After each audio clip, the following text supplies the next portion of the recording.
What's the meaning of A-line?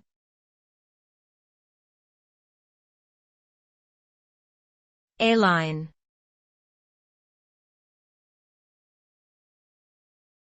A-line.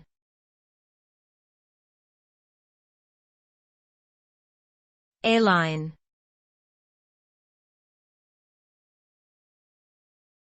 A-line.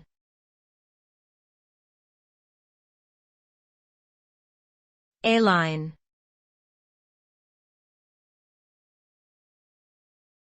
The term A-line typically refers to a style of clothing, specifically a dress or skirt that is fitted at the top and gradually widens towards the hem, resembling the letter A.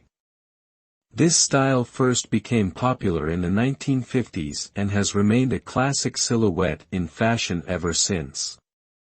The A-line cut is flattering on many body types, as it can create a slimming effect on the waist and hips while accentuating the legs. Overall, the A-line is a versatile and timeless style that continues to be a staple in women's fashion.